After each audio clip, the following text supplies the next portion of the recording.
மீசான் டிவியின் தமிழ் பேசும் உறவுகளை அன்போடு வரவேற்றுக் கொள்கிறோம். இந்த காணொளியில கெஹலிய ரம்புக்கொல்லனுடைய சொத்துக்கள் அரசுடைமையாக்கப்பட்ட சங்கதி குறித்து தான் இந்த காணொளி. இதுவரைக்கும் எங்களுடைய சேனலை யாரெல்லாம் சப்ஸ்கிரைப் பண்ணலையோ அவங்களுடைய சேனலை சப்ஸ்கிரைப் பண்ணிக்கொள்ளுங்க. பிடித்திருந்தா லைக் பண்ணுங்க. இது சம்பந்தமாக உங்களுக்கு என்ன தோணுதோ அதை கமெண்ட்ல சொல்லுங்க. அந்த ஒரு செய்தி தான் எங்களுடைய காணொளிய தரத்தையும் தேடலையும் மெருகூட்டும் எந்த ஒரு வினயமான வேண்டுதலோடு காணொளிக்குள்ள போகலாம். சரி, கெஹலிய ரம்புக்குள்ளைக்கு வந்த சோதனை என்னடா? சனியன் தள்ள உட்காந்து ஏசி போட்டு அமர்ந்திருக்கிறானோ அப்படின்ற மாதிரி சிந்திக்கிற லெவல்ல தான் கெஹலிய ரம்புக்குள்ளை சுத்தி நடக்கிற விஷயங்களை பார்க்க முடியுது. கெஹலிய ரம்புக்குள்ளனுடைய சொத்துக்களை அரசுடைமை ஆக்குறதாக மேல் மாகாணத்தினுடைய மேல் நீதிமன்றம் வெளியிட்டு இருக்கிறாங்க.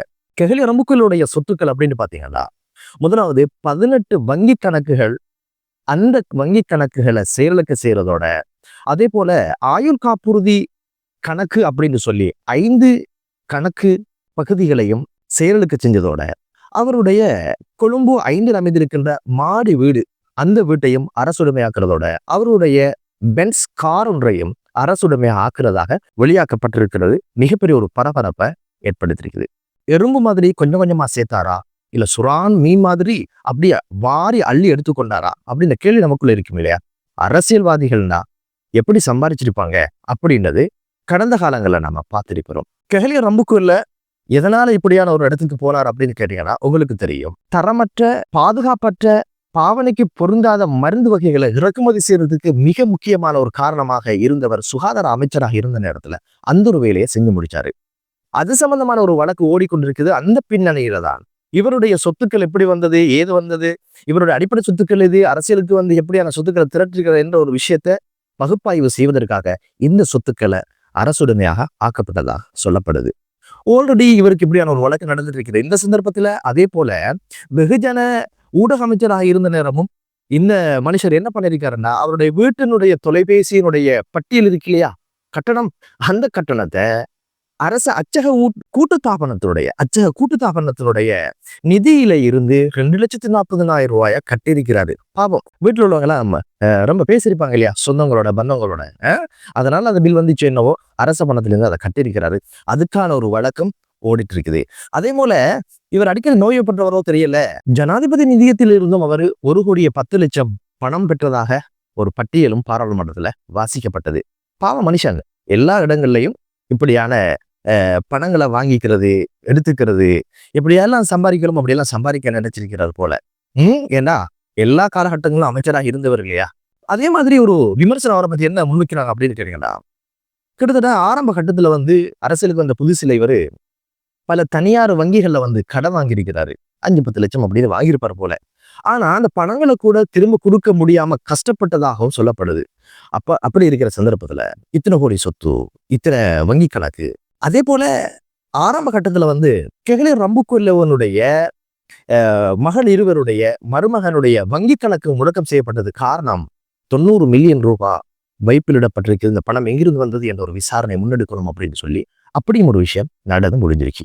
2001ஆம் ஆண்டு 12ஆம் மாதம் 5ஆம் தேதி மடவளையில இருந்து அந்த தேர்தல் நாள்ல 19ஆம் நோன்பு அந்த 10 பேருடைய படுகொலை நடந்த ஒரு கோர சம்பவம் இருண்ட நாட்கள் மடவளை வாழ் மக்களுடைய வரலாறுல.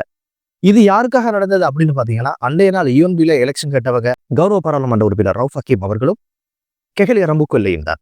இவர்களுடைய அந்த பெட்டியை பாதுகாக்கத்தான் பாதுகாப்புக்காக துணைக்கு போன இந்த வாலிபர்கள் இறந்த ஒரு சரித்திரமும் ஒரு கவலையான சம்பவம் நடந்திருக்குது. அது கெஹலிய ரம்புக்கொல்லைக்காக நடந்த ஒரு சம்பவம் அப்படின்னும் பொழுது ரொம்ப கவலையாகவும் ரொம்ப மனவேதனையாகவும் இருக்கிறத பார்க்க முடியுது. இப்படியான ஒரு அரசியல்வாதிக்கு 10 உசிரை கொடுக்கணுமா, அப்படித்தான் நடந்திருக்குது அப்படின்றத பார்க்கும் பொழுது ரொம்ப வலிக்கிற விஷயமாகத்தான் மீசான் டிவி அந்த ஒரு விஷயத்த பார்க்குது. நம்மளை சுத்தி இருக்கிற அரசியல்வாதிகளுடைய பண்பாடுகளை பார்க்கும்போது ரொம்ப கவலையாக இருக்குது. எதற்கு அரசியலுக்கு வந்தாங்க? மக்களுக்காகவா? இல்லை. மக்களுக்காக இல்லாவிட்டாலும் கூட உபகாரம் செய்யாட்டியும் பரவாயில்ல, உபத்திரம் செய்யக்கூடாதுன்னு சொல்லுவாங்க இல்லையா? அது போல இந்த மருந்து தொகையில தான், அதுவும் டொலஸ் பற்றாக்குறை, வேணுமென்றே மருந்து தட்டுப்பாட்டை ஏற்படுத்தி மக்களை போடியில் உட்கார வச்சு இந்த ஒரு மருந்து தொகையை கொள்வனவு செய்த பெருமை கெஹலிய ரம்புக்கொல்லை சாரும். இப்படித்தானே சொத்து சேர்த்திருப்பாரு, அது அப்படித்தானே கரைஞ்சு போகணும் அப்படின்னு ஒரு விஷயம்தான் நமக்கு தெரியுது. அதுக்கு மேல கேல ரம்புக்கள் என்ன பண்ணினார் அப்படின்னு கேட்டீங்கன்னா, அவரு மான நஷ்ட வீடு கேட்டு என் பேருக்கு அபகீர்த்தி ஏற்படுத்திட்டாங்கன்னு சொல்லி ஒரு வழக்கின் தாக்கல் செஞ்சிருந்தாரு. 100 மில்லியன் நட்டஈடு கேட்டு சத்தம் இல்லாம, ஆரவாரம் இல்லாம அந்த வழக்கை அவர் வாபஸ் வாங்கிட்டார். காரணம் என்னன்னா, தன்னை சுத்தி என்ன நடக்குன்றது தெரிஞ்சு போச்சு. அதனால பாதுகாப்புக்கோ வக்காலத்து வாங்க யாரும் வரமாட்டாங்க என்பதனால அதை அவர் வாபஸ் வாங்கிட்டார் போல இருக்குது. வெளிநாடுகள்ல, மேற்கத்திய நாடுகள்ல அல்லது வெளிநாடுகள்ல எப்போதுமே அரசுக்கு ஒரு அபகீர்த்தி வந்தா அந்த சம்பந்தப்பட்ட அமைச்சர்கள் பதவி விலகிறத பார்க்க முடியுது. ஆனா நம்ம நாட்டுல அப்படி இல்லை. அபகீர்த்தியா இருக்கட்டுமே, அவங்களுக்கு தான் அபகீர்த்தி வரட்டுமே, அவ பேர் வரட்டுமே, அதெல்லாம் கண்டுக்கிறது இல்லை. வந்தது சம்பாதிக்கிறதுக்கு, எப்படி சம்பாதிச்சா என்ன அப்படின்னு ஒரு கொள்கையில் இருக்கிறத பார்க்க முடியுது. இதுக்கு எடுத்துக்காட்டாக 2016ஆம் ஆண்டுல ஜப்பானுடைய பொருளாதார அமைச்சராக இருந்தவர் அகிரா அமரி, 66 வயது. அவர் என்ன சொல்றாருன்னா, அவருடைய பணியாள் ஒருவர் ஊழலோடு சம்பந்தப்பட்டதன் காரணமாக ஒரு கட்டிட நிதியிலிருந்து ஏதோ கையாடல் செய்துட்டார் போல. இவர் உடனடியாக இந்த ஒரு விஷயம் தெரிஞ்சு சொன்ன விஷயம் என்ன அப்படின்னு கேட்டீங்கன்னா, ஒரு பாராளுமன்ற உறுப்பினராக, ஒரு கேபினட் அமைச்சராக, ஒரு பொறுப்புள்ள அரசியல்வாதியாக நான் எனது பதவியை ராஜினாமா செய்கிறேன். ஜப்பான் நாடு என் தாய்நாடு. பொருளாதாரத்தில் தலை சிறந்து விளங்க வேண்டும் என்பதற்காக எதெல்லாம் தடையாக இருக்கிறதோ அவை அனைத்தும் களையப்பட வேண்டும். எனவே என் பொறுப்பு கீழ் இருக்கிற ஒருவர் ஊழல் செய்ததன் காரணமாக நான் நாட்டினுடைய சட்டத்தை மதித்து நான் ராஜினாமா செய்து கொள்கிறேன் என்ற ஒரு விஷயத்த சொல்லியிருந்தாரு. இப்ப பாருங்க, நமது அரசியல்வாதிகளுக்கும் ஜப்பானுடைய அரசியல்வாதிகளுக்கும் இடையே இருக்கிற வேற்றுமையை பார்த்தீங்களா? அதனால ஜப்பான் அந்த இடத்துல இருக்குது, நம்ம நாடு இந்த இடத்துல இருக்குது.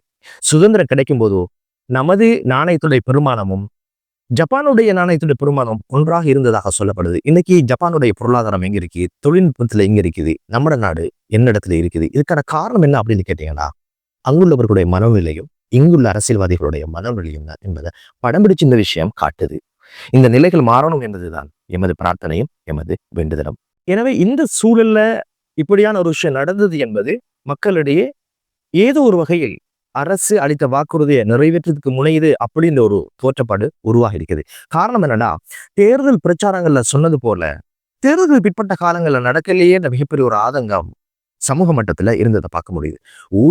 ஊழலுக்கு எதிரான கோஷத்தை முன்வச்சவங்க, ஊழலுக்கு எதிரானவங்களை பிடிக்கலையே, சட்ட நடவடிக்கை எடுக்கலையே அப்படின்னு ஒரு அதிருப்தியில மக்கள் இருந்த இந்த சந்தர்ப்பத்துல இந்த ஒரு விஷயம் நடந்து முடிஞ்சிருக்கிறது மக்களுக்கு இந்த அரசு ஊழல்வாதிகளை உள்ள போடும் என்ற ஒரு நம்பிக்கை மீண்டும் துளிர்விடுறதை பார்க்க முடியுது. அதே போலதான் அரசு மீது பல்வேறு அவநம்பிக்கை அல்லது அதனுடைய செல்வாக்கு குறைஞ்சு வரதை பார்க்க முடிஞ்சது. அதுக்கு பல்வேறு காரணங்கள் தாக்கம் செலுத்தியதாக பார்க்க முடியுது. அதுல ஒரு விஷயம் தான் முஸ்லிம் தரப்புல ஒரு அமைச்சர் இல்லாதது மிகப்பெரிய ஒரு ஏமாற்றத்தை முஸ்லிம் சமூகத்துல உருவாக்கி இருந்தது.